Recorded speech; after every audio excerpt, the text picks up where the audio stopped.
El gnomo. Leyenda aragonesa. Las muchachas del lugar volvían con la fuente en sus cátaros en la cabeza. Volvían cantando y riendo con un ruido y una algazara que solo pudiera compararse con la alegre algarabía de una banda de golondrinas cuando revolotean espesas como el granizo alrededor de la veleta de un campanario. En el pórtico de la iglesia y sentado al pie de un enebro estaba el tío Gregorio. El tío Gregorio era el más viejecito del lugar. Tenía cerca de 90 navidades, el pelo blanco, la boca de risa, los ojos alegres y las manos temblorosas. De niño fue pastor, de joven soldado. Después cultivó una pequeña heredad, patrimonio de sus padres, hasta que por último le faltaron las fuerzas y se sentó tranquilamente a esperar la muerte que ni temía ni deseaba. Nadie cantaba un chascarrillo con más gracia que él, ni sabía historias más estupendas, ni traía a cuento tan oportunamente un refrán o una sentencia o un adagio. Las muchachas, al verlo, apresuraron el paso con el ánimo de irle a hablar, y cuando estuvieron en el pórtico, todas comenzaron a suplicarle que les contase una historia con el que entretener el tiempo que aún faltaba para hacerse de noche.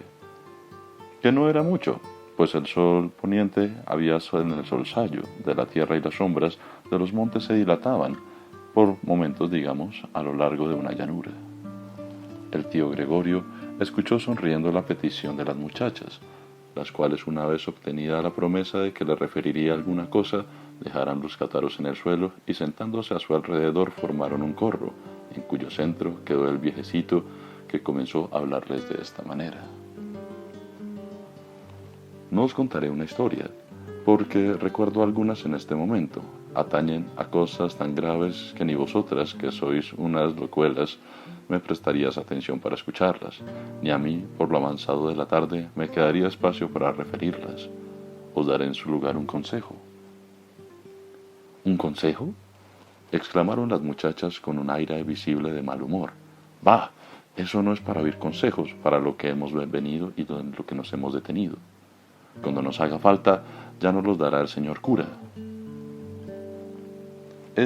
Prosiguió el ancianito con su habitual sonrisa y con una voz cargada y temblorona, que el señor acaso cura no sabría lo doloroso en esta ocasión de tan oportuno como os lo puede dar el tío Gregorio, porque él, ocupado en sus rezos y letanías, no habrá echado como yo de ver de cada día que vas por agua a la fuente más temprano y volvéis más tarde. Las muchachas se miraron entre sí con una impasible sonrisa de burla, no faltando algunas de las que estaban colocadas a sus espaldas que se tocasen la frente con el dedo acompañando su acción con un gesto significativo. ¿Y qué mal encontraréis en que nos detengamos en la fuente charlando un rato con las amigas y las vecinas?, dijo una de ellas. ¿Andan acaso chismes en el lugar porque los mozos salen al camino a echarnos flores o vienen a brindarse para nuestros cántaros hasta que es entrada al pueblo? De todo hay, contestó el viejo a la moza que le había dirigido la palabra en nombre de sus compañeras. Las viejas del lugar murmuraban de que hoy vayan las muchachas a loquear y entretenerse en un sitio al cual ellas llegaban deprisa y temblando a tomar agua, pues sólo allí puede tratarse, y yo encuentro mal que perdáis poco a poco el temor de que todo se inspira el sitio donde se halla la fuente, porque podría acontecer que alguna vez os sorprendiese en él en la noche. El tío Gregorio pronunció estas últimas palabras con un tono tan lleno de misterio que las muchachas abrieron los ojos espantadas para mirarlo, y con mezcla de curiosidad y burla tornaron a insistir. ¿La noche? Pues, ¿qué pasa de noche en ese sitio? ¿Qué tales aspavientos hacéis? ¿Y con qué temerosas y absurdas palabras nos habláis de lo que allí podría acontecernos? ¿Se nos comerán acaso los lobos? Cuando el moncayo se cubre de nieve, los lobos arrojados de sus guaridas bajan en rebaños por su falda, y de más de una vez los hemos oído aullar en horroroso concierto, no solo en los alrededores de la fuente, sino en las mismas calles del lugar. Pero no son los lobos los huéspedes más terribles del moncayo. En sus profundas cimas, en sus cumbres solitarias y ásperas, en su hueco seno, viven espíritus diabólicos que durante la noche bajan por sus vertientes como un enjambre y pueblan el vacío y hormiguean la llanura, y saltan de roca en roca, juegan entre el agua y se mecen en las desnudas ramas de los árboles. Ellos son los que aúllan en las grietas de las peñas. Ellos son los que forman y empujan esas inmensas bolas de nieve que van bajando desde los altos picos y arrollan y aplastan cuanto encuentran a su paso. Ellos son los que llaman con el granizo a nuestros cristales en las noches de lluvia y corren como llamas azules y ligeras sobre el haz de los pantanos. Entre estos espíritus que, arrojados a las llanuras por las bendiciones y exorcismos de la Iglesia, ha ido a refugiarse en las crestas inasequibles de las montañas. Los hay de diferente naturaleza y que al parecer a nuestros ojos se revisten de formas variadas. Los más peligrosos, sin embargo, los que se insinúan con dulces palabras, con el corazón de las jóvenes y las deslumbran con promesas magníficas. Estos son los gnomos. Los gnomos viven en las entrañas de los montes, conocen sus caminos subterráneos eternos guardadores de los tesoros que encierran, velan día y noche junto a los veredos de los mentales y las piedras preciosas. ¿Veis? Prosiguió el viejo señalando con el palo al que servía de apoyo a la cumbre del moncayo, que se levantaba a su derecha, destacándose obscura y gigantesca sobre el cielo violado y abrumoso del crepúsculo. ¿Veis esa inmensa mula coronada aún de nieve? Pues en su seno tienen su morada esos diablos espíritus. El palacio que habitan es horroroso y magnífico a la vez.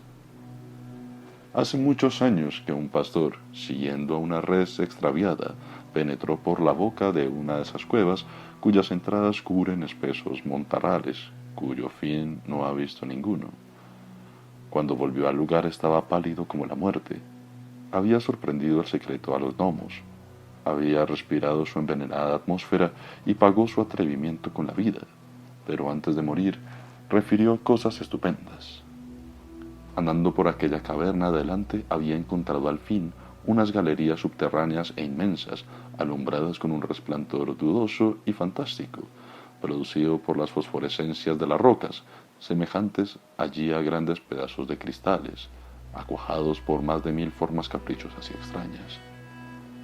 El suelo, la bóveda y las paredes de aquellos salones, obra la naturaleza, parecían jascapados de mármoles más ricos, pero las vetas que los cruzaban eran de oro y de plata, y entre aquellas vetas brillantes se veían como incrustadas multitud de piedras preciosas en todos los colores y tamaños. Allí había jacintos y esmeraldas en montones, y diamantes y rubíes y zafiros, y qué sé yo, otras muchas piedras descoloridas y desconocidas que él no supo nombrar, pero tan grandes y tan hermosas que sus ojos se vislumbraron al contemplarlas. Ningún ruido exterior llegaba al fondo de tan fantástica caverna. Solo se percibían a intervalos unos gemidos largos y lastimeros en el aire que discurría por aquel laberinto encantado un rumor confuso de fuego subterráneo que hervía comprimido y murmullos de aguas corrientes que pasaban sin saberse por dónde. El pastor, solo y perdido en aquella inmensidad, anduvo no sé cuántas horas sin hallar la salida, hasta que por último tropezó con el nacimiento de un manantial cuyo murmullo había oído. Este brotaba del suelo con una fuente maravillosa, con un salto de agua coronado de espuma, que caía formando una vistosa cascada y produciendo un murmullo sonoro al arrejarse resbalando por entre aquellas quebraduras de las peñas. A su alrededor crecían unas plantas nunca vistas, con hojas anchas y una gruesaza de unas delgadas y largas como cintas y flotantes para las otras. Medio escondidos entre aquella humedad frondosísima, discurría unos seres extraños, en parte hombres, en parte reptiles, a ambas cosas a la vez, pues transformándose continuamente, ora parecían criaturas humanas deformes y pequeñas, ora salamandras luminosas o llamas fugaces que danzaban en círculos sobre la cúspide del surtidor. allí agitándose en todas direcciones, corriendo por el suelo en forma de enanos repugnantes y contrahechos, enmarcándose en las paredes, babeando y retorciéndose en figura de reptiles y bailando con apariencia de fuegos fatuos sobre el haz del agua, andaban los gnomos, señores de aquellos lugares, cantando y removiendo sus fabulosas riquezas. Ellos saben dónde guardan los avaros esos tesoros que en vano buscan después los herederos. Ellos conocen el lugar donde los moros, antes de huir, ocultaron sus joyas, y las alhadas que se pierden, las monedas que se extravian, todo lo que tiene algún valor y desaparece. Ellos son los que lo buscan, lo encuentran y lo roban para esconderlo en sus guaridas, porque ellos saben andar por el mundo por debajo de la tierra y por caminos secretos e ignorados. Allí tenían, pues, hinchados un montón toda la clase de objetos raros y preciosos. Había joyas de un valor inestimable, collares y gargantillas de perlas y piedras finas, antoras de oro formadas antiquísimas, llenas de rubíes, copas cinceladas, armas ricas, monedas con bustos y leyendas imposibles de conocer o descifrar, tesoros, en fin, tan fabuloso e inmenso la imaginación que apenas podemos concebirlos. Y todo brillaba a la vez, lanzando una chispa de colores y unos reflejos tan vivos que parecía como que todo estaba ardiendo y se movía y temblaba. A menos, el pastor refirió que así se le había parecido. Al llegar aquí, el anciano se detuvo un momento.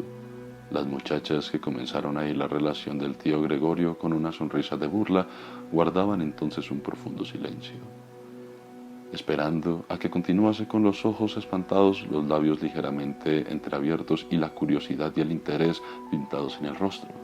Una de ellas rompió al fin el silencio y exclamó sin poderse contener, entusiasmada por oír la descripción de las fabulosas riquezas que se habían ofrecido a la vista del pastor.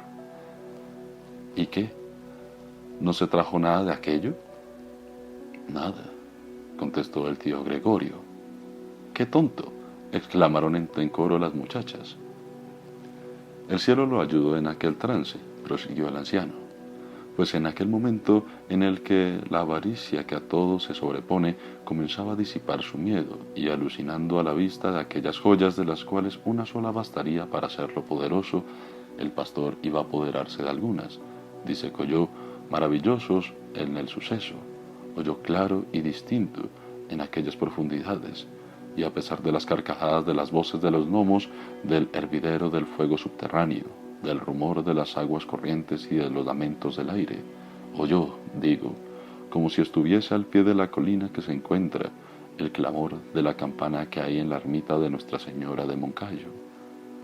Al oír la campana que tocaba el Ave María, el pastor cayó en el suelo invocando a la Madre de nuestro Señor Jesucristo, y sin saber cómo ni por dónde, se encontró fuera de aquellos lugares y en camino a donde conduce hacia el pueblo, echando en una senda y la presa del gran estupor como si estuviera salido de un sueño.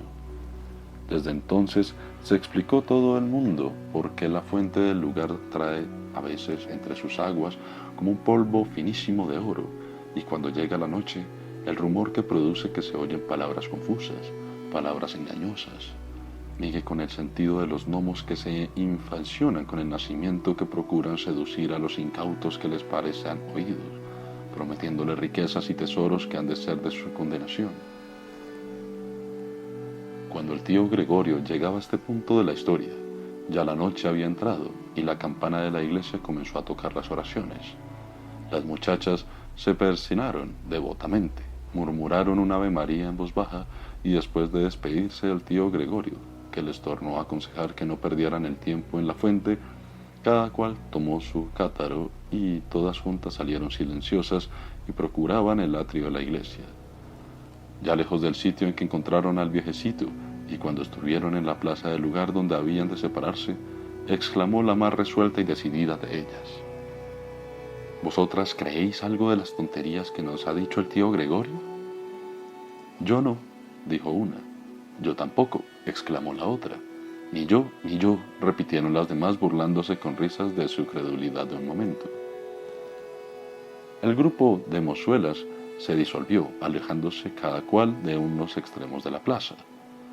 Luego que doblaron las esquinas de las siguientes calles que venían a desembocar en aquel sitio, dos muchachas, las únicas que aún no habían despegado de los labios por el protestar de las burlas contra la veracidad del tío Gregorio, y que, preocupadas con la maravillosa relación, parecían absortas en sus ideas, se marcharon juntas y en esa lentitud propia de las personas distraídas por una calleja sombría, estrecha y tortuosa. De aquellas dos muchachas, la mayor, que parecía tener unos 20 años, se llamaba Marta, y la más pequeña, que aún no había cumplido los 16, Magdalena. El tiempo que duró el camino, ambas guardaron profundo silencio, pero cuando llegaran a los umbrales de la casa y dejaron los cátaros en los asientos de piedra del portal, Marta dijo a Magdalena: ¿Tú crees en las maravillas del Moncayo y en los espíritus de la fuente? ¿Yo? Contestó Magdalena con sencillez. Yo creo en todo. ¿Dudas tú acaso? Oh, no, se apresuró a interrumpir Marta. Yo también creo en todo lo que deseo creer. Marta y Magdalena eran hermanas, huérfanas desde los primeros años de su niñez. Vivían miserablemente a la sombra de una parienta de su madre, que las había recogido por caridad y que a cada paso les hacía sentir que sus dicterios y sus humillantes palabras al peso de su beneficio.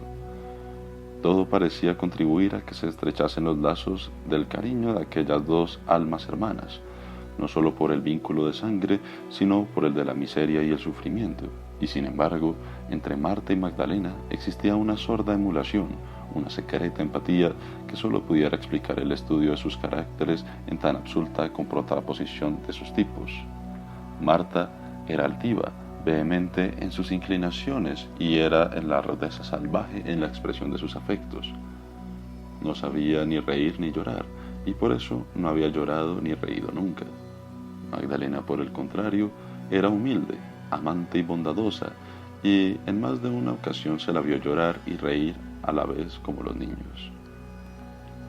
Marta tenía los ojos más negros que la noche, y entre sus oscuras pestañas, dirigiéndose hacia los velos, soplaban chispas de fuego como un carbón ardiente. La pupila azul de Magdalena parecía nadar en un fluido de luz dentro de un coro de oro y de sus pestañas rubias, y todo era en ellas armónico con la diversa expresión de sus ojos.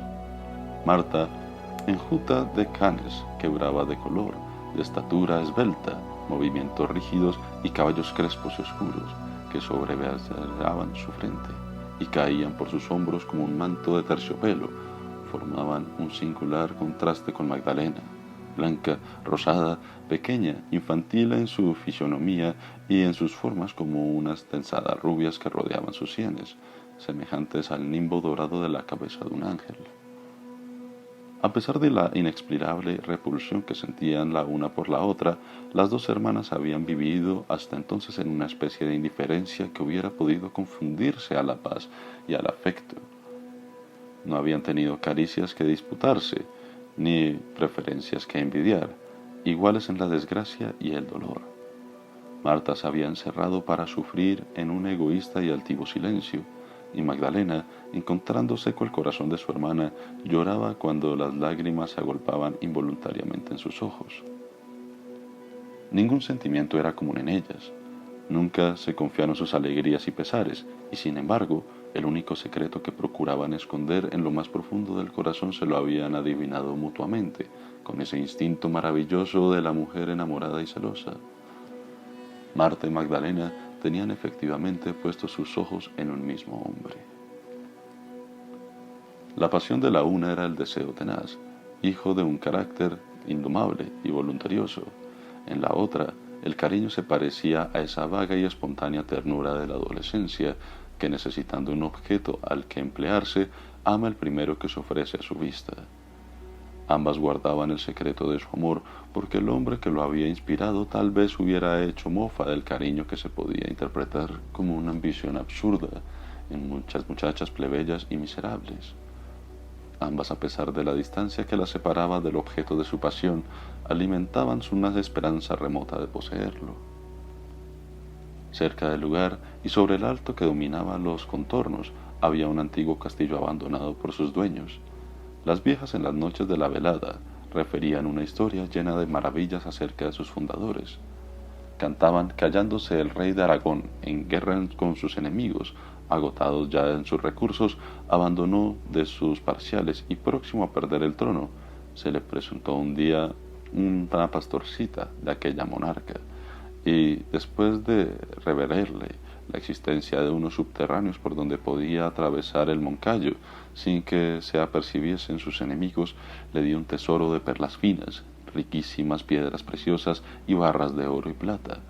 Condenó su ejército y marchando por debajo de la tierra durante toda una noche, cayó al otro día sobre sus contrarios y los desbarató, asegurando la corona en su cabeza. Después que hubo alcanzado tal señalada victoria, cuentan que dijo el rey a la postracita: pídeme lo que quieras, que aun cuando fuese la mitad de mi reino, juro que te lo he de dar al instante. Yo quiero más que volverme a cuidar mi rebaño, respondió la pastorcita. No cuidarás sino mis fronteras, le replicó el rey, y le dijo el señorío de toda la raya, y le mandó a edificar una fortaleza en el pueblo más fortalecido, a Castilla, a donde trasladó la pastora, casada ya con uno de los favoritos del rey, noble galán valiente y señor ansioso, que podríamos decir que fue el que hizo muchas fortalezas y muchos feudos. La estupenda relación del tío Gregorio acerca de los gnomos del Moncayo, cuyo secreto estaba en la fuente del lugar, exaltó nuevamente a las locas fantasías de las dos enamoradas hermanas, contemplando, por así decirlo, la ignorada historia del tesoro hallado por la pastorcita que le aconseja, tesoro cuyo recuerdo había turbado más de una vez las noches de insomnio y amargura, prestándose a una imaginación como un débil rayo de esperanza. La noche siguiente a la tarde del encuentro con el tío Gregorio, todas las muchachas del lugar hicieron conversación en sus casas de la estupenda historia que les había referido. Marta y Magdalena guardaron un profundo silencio, y en aquella noche y en todo lugar que amaneció después volvieron a cambiar una sola palabra relativa al asunto, tema de todas de conversación y objeto de comentarios de sus vecinas. Cuando llegó la hora de costumbre, Magdalena tomó su cátaro y le dijo a su hermana: ¿Vamos a la fuente? Marta no contestó y Magdalena volvió a decirle: ¿Vamos a la fuente? Mira que si no vamos y si no nos apresuramos, se pondrá el sol antes de que vuelva. Marta exclamó al fin con acento breve y áspero: Yo no quiero ir hoy. Ni yo tampoco, añadió Magdalena después de un instante de silencio, durante el cual mantuvo los ojos clavados en los de su hermana, como si quisiera adivinar que en ellos había una causa de su resolución. Las muchachas del lugar hacía cerca de una hora que estaban de vuelta de sus casas. La última luz del crepúsculo se había apagado en el horizonte y la noche comenzaba a cerrar cada vez más en la oscura, cuando Marta y Magdalena, esquivándose mutuamente y cada cual por diverso camino, salieron del pueblo con dirección a la fuente misteriosa. La fuente brotaba escondida entre los riscos en el fondo de la larga alameda de álamos. Después se fueron apagando poco a poco los rumores del día y no se escuchaba el lejano eco de la voz de los labradores que vuelven, caballeros en sus yuntas, cantando a compás de timón del arado que arrastran por la tierra. Después que se dejó de percibir el monótono ruido de las esquilas del ganado y de las voces de los pastores y el ladrido de los perros que reúnen las reses, y sonó en la torre del lugar la postrera campana, el toque de las oraciones, reinó ese doble y augusto silencio en el que la noche y la soledad, lleno de murmullos extraños y leves que lo hacen aún más perceptible. Marta y Magdalena se deslizaron por entre los laberintos de los árboles y, protegidas por la oscuridad, llegaron sin verse al fin a la alameda. Marta no conocía el temor y sus pasos eran firmes y seguros. Magdalena temblaba con solo el ruido que producían sus pies al hollar las hojas secas que tropizaban por el suelo. Cuando las dos hermanas estuvieron junto a la fuente, el viento de la noche comenzó a agitar las copas de los álamos, y el murmullo de sus soplos desiguales parecía suponer que el agua del manantial, como si un rumor acompasado y fuese uniforme. Marta y Magdalena prestaron atención a aquellos ruidos que pasaban debajo de sus pies como un susurro constante y sobre sus cabezas como un lamento que nacía y se apagaba para tornar y crecer y dilatarse por la espesura a medida que transcurrían las horas. Aquel sonar etéreo del aire y el agua que empezaba a producir una extraña exaltación, una especie de vértigo que turbando la vista y zumbando en el oído parecía trastornarlas por completo. Entonces, a la manera que se oye entre los sueños como un eco lejano y confuso, les pareció percibir entre ellos rumores sin nombre, sin ningún sonido, inarticulado, como los de un niño que quiere y no puede llamar a su madre. Luego, palabras se repetían una y otra vez, siempre lo mismo. Después, frases inconexas y dislocadas, sin orden ni sentido. Y por último, comenzaron a hablar el viento vagando entre los árboles y el agua soltando el risco en risco. Y hablaban así. El agua. Mujer, mujer, óyeme, óyeme y acércate para oírme, que yo besaré tus pies mientras tiemblo al copiar tu imagen en el fondo sombrío de mis ondas. Mujer, óyeme que mis murmullos son palabras. El viento. Niña, niña gentil, levanta tu cabeza, deja en paz de besar tu frente, que en tanto agito tus cabellos. Niña gentil, escúchame que yo sé hablar también, y te murmuraré al oído frases cariñosas. Marta. Oh, habla, habla que yo te comprenderé, porque mi inteligencia flota en un vértigo como flotan tus palabras indecisas. Habla misteriosa corriente. Magdalena. Tengo miedo. Aire de noche, aire de perfumes, refresca mi mente que arde. Dime algo que me infunda valor porque mi espíritu vacila. El agua. Yo he cruzado el tenebroso seno de la tierra. He sorprendido el secreto de su maravillosa fecundidad y conozco todos los fenómenos de sus entrañas donde germinan las futuras creaciones. Mi rumor adormece y despierta. Despierta tú, que tú lo comprendes. El viento. Yo soy el aire que mueven los ángeles con sus alas inmensas al cruzar por el espacio. Yo amontono en el occidente las nubes que ofrecen el sol en un lecho de púrpura y traigo el amanecer con las neblinas que se hacen en gotas, una lluvia de perlas sobre las flores. Mis suspiros son un bálsamo. Ábreme tu corazón y te inundaré de felicidad. Marta. Cuando yo oí por primera vez el murmullo de una corriente subterránea, no en balde me inclinaba en la tierra pastrándome al oído. Con ella iba un misterio que yo debía comprender al cabo. Magdalena. Suspiros del viento, yo os conozco. Vosotros me acariciabais dormida, cuando fatigada por el llanto, me rendía en el suelo en mi niñez, y vuestro rumor que se figura las palabras de una madre que arrulla a su hija. El agua enmudeció por algunos instantes, y no sonaba sino como agua que se rompe entre peñas. El viento cayó también, y su ruido no fue otra cosa que ruido de las hojas movidas. Así pasó algún tiempo, y después volvieron a hablar, y hablaron así. El agua. Después de infiltrarme gota a gota a través del filtón de una mina inagotable, después de correr por el lecho de plata y saltar sobre guijarros con un sedimento de zafiros y amatistas, arrastrando a la vez de arenas, diamantes y rubíes, me he unido en misterioso consorcio a un genio, rica con su poder y con las ocultas virtudes de las piedras preciosas y los metales, de cuyos átomos vengo saturada. Puedo ofrecerte cuanto ambicionas. Yo tengo la fuerza de un conjuro, el poder de un talismán y la virtud de las 7 piedras y los 7 colores. El viento.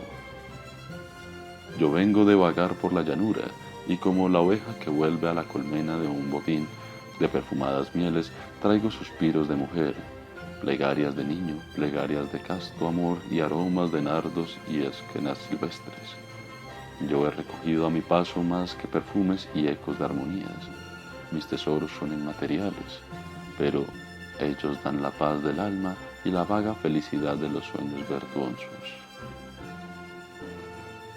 Mientras su hermana, atraída por su encanto, se inclinaba al borde de una fuente para oír mejor, Magdalena se iba intensivamente separando de los riscos, entre los cuales brotaba el manantial.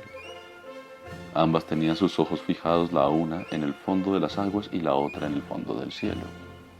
Y exclamaba Magdalena, mirando brillar los luceros de la altura: esos son los nimbos de la luz de los ángeles, invisibles, que nos custodian. En tanto que María decía, viendo temblar a la ninfa en el tenue reflejo de las estrellas: esas son las partículas de oro que arrastra el agua en su misterioso curso. El manantial y el viento, que por segunda vez habían enmudecido un instante, tornaron a hablar y dijeron: el agua.